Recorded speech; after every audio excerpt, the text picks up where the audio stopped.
Fala galera, tudo bem? Vamos a mais uma questão aqui. Questão 121, Enem 2022, ok? O último Enem. A Agência Nacional de Vigilância Sanitária, Anvisa, aprovou um produto de terapia gênica no país indicado para o tratamento da distrofia hereditária da retina. O procedimento é recomendado para crianças acima de 12 meses e adultos com perda de visão causada pela mutação do gene humano RPE65. O produto elaborado por engenharia genética é composto por um vírus no qual foi inserido uma cópia do gene normal humano RPE65 para corrigir o funcionamento das células da retina. Bom, o que enunciado quer dizer primeiramente antes da gente ir para as questões?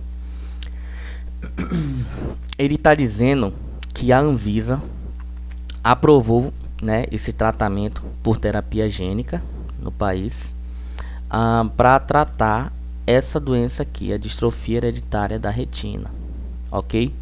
Que essa doença aqui é causada por uma mutação no gene humano RPE65.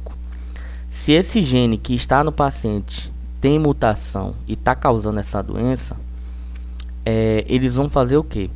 Eles irão enviar uma cópia do gene normal, sem a mutação, Para isso, eles vão utilizar o vírus como vetor, ou seja, o vírus vai carregar esse gene sem mutação, para as células desse paciente, levando assim o gene que não tem a mutação e que irá produzir a enzima ou proteína normal na sua estrutura correta e vai ter o seu funcionamento correto, ok?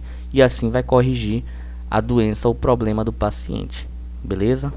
Então vamos agora às alternativas, ver qual que é a alternativa correta.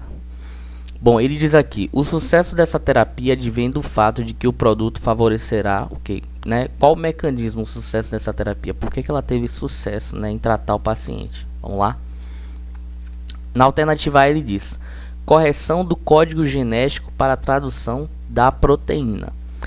A inserção desse gene aqui, RPE65 sem a mutação, não é para corrigir o código genético diretamente, O código genético é o que? Você tem o DNA, Você tem o DNA primeiro lá no processo de transcrição. A partir do DNA é feita uma molécula de RNA mensageiro, que é o código genético, que tem os códons, que irão produzir, que irão codificar os aminoácidos que irão formar a proteína no processo de tradução.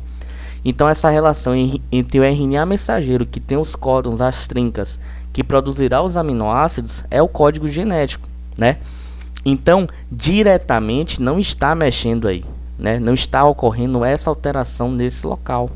Então não é correção do código genético, beleza? Então a gente retira. B. Alteração do RNA ribossômico ligado à síntese da proteína. Ele está dizendo que o sucesso dessa terapia vem porque há alteração do RNA ribossômico, ou seja, o RNA que compõe o ribossomo, Porque o ribossomo ele tem proteínas e tem o RNA ribossômico que compõe ele. Mas o problema não está aí da doença, O ribossomo aqui não fala nada de problema em ribossomo, de RNA ribossômico ligado à síntese de proteína. Não tem nada a ver com o que o texto está falando. O texto não cita essas questões aqui. Então, o problema não está lá no ribossomo, no RNA. O problema está na mutação, Há uma mutação no gene lá no DNA que está no núcleo, beleza? Então, meio sem nexo isso aqui, já corta. C. Produção de mutações benéficas para a correção do problema. Gente, a inserção desse gene RPE65 não tem nada a ver com produzir mutações, Ao contrário, houve uma mutação que gerou a doença.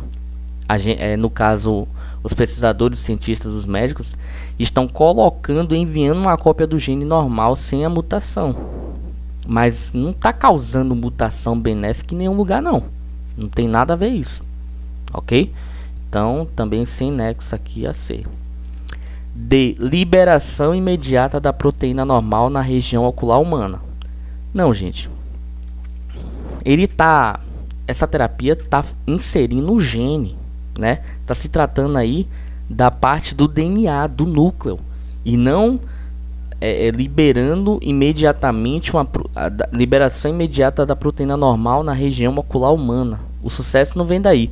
O sucesso advém do fato de você colocar cópia sem mutação do gene e essa célula começar a produzir a enzima ou proteína na forma correta, para ela ter o funcionamento correto e tratar o paciente daquela doença. Então, quando ele fala aqui expressão do gene, ou seja, expressão desse gene sem mutação, responsável pela produção da enzima normal. Ou seja, o que ele quer dizer, na verdade, é o seguinte: é porque essa mutação, né, pode ter causado a expressão dessa enzima de maneira errada, de maneira incorreta, a conformação estrutural da enzima incorreta. Porque quando você tem uma enzima, né, uma proteína com a conformação estrutural tridimensional incorreta, ela não consegue mais executar aquela função. Lembre-se da aula de proteína e enzima, que a estrutura da enzima, da proteína, está ligada diretamente à sua função. Ela só consegue executar a sua função se ela estiver na conformação correta, ok? Então a mutação causou isso, uma conformação incorreta, e ela perdeu a função, gerando a doença. Agora, né, os pesquisadores vão enviar esse gene sem mutação, né? E agora sim a célula vai poder produzir essa enzima na conformação correta, como ele diz aqui, produção da enzima normal, na sua conformação correta. Beleza, pessoal? Questão massa, questão interessante, né? Sempre no Enem cabe uma interpretação do enunciado, é bom interpretar antes do enunciado, entender o que ele quer dizer, para depois passar para análise das alternativas. Beleza? Até a próxima. Tchau, tchau.